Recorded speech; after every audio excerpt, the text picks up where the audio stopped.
Salut, moi c'est Macha et après ma vidéo où je vous présentais mon top 25 des films d'horreur du 21e siècle, j'ai décidé de vous parler de films qui auraient pu faire partie de ce top. J'en ai sélectionné 8 que j'ai beaucoup aimé. On va commencer tout de suite avec When Evil Lurks de Demian Rugna, sorti en 2023. Ce film avait pas mal fait parler au moment de sa sortie. C'était hyper fun, hyper sanglant, hyper cracra, j'ai adoré. J'ai pas du tout été effrayée, par contre j'ai vraiment été amusée et c'est pourtant pas une comédie mais bien un film qui renouvelle le genre de la possession. Ensuite on va avoir Pearl de Ty West sorti en 2022. Dans mon top, j'avais préféré Maxine. J'ai trouvé que Pearl c'était un poil plus lent, mais ça reste vraiment une pépite visuelle et Mia Goth nous offre encore une performance plus qu'exceptionnelle. Ensuite, je vais vous parler de Gonjiam Haunted Asylum, sorti en 2018 et réalisé par Jung Boom Shik. C'est des incroyables amis qui m'ont fait découvrir ce found footage sud-coréen et j'ai absolument adoré. Je pense qu'il y a des images et des sons qui vont rester dans ma tête pendant de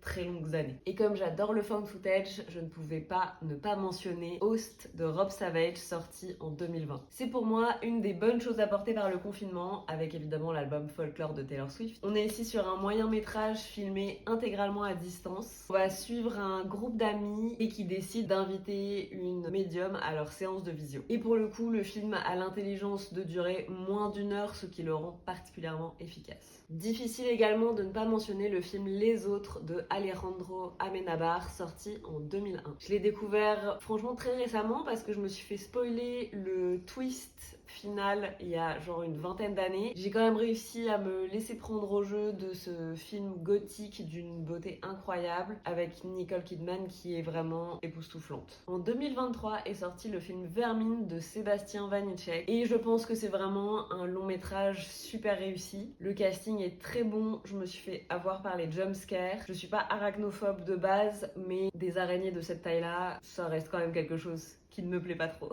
Et je dirais que c'est un film qui vous donne envie de vérifier tous les recoins de votre appartement une fois que vous l'avez terminé. J'aurais également pu mentionner Sans un bruit de John Krasinski, sorti en 2018. J'aime bien les mondes post-apocalyptiques et celui-ci dans lequel des créatures indestructibles à l'ouïe très fine déciment la population est vraiment très bien exécuté. On y suit une famille dont la mère est sur le point d'accoucher et franchement c'est trop stressant. Je trouve aussi que les suites de ce film sont loin d'être dénuées d'intérêt. Petite préférence pour Sans un bruit jour 1. Et je vais finir avec La cabane dans les bois de Drew Goddard, sorti en 2012. Si j'avais revu ce film avant de faire mon top, il aurait probablement été dedans. C'est vraiment une pépite magistrale. C'est un film d'horreur qui a l'air en apparence hyper basique et en fait on est sur un scénario qui sort complètement de l'ordinaire et qui est complètement what the fuck. Merci d'avoir regardé ma vidéo et je vous dis à bientôt.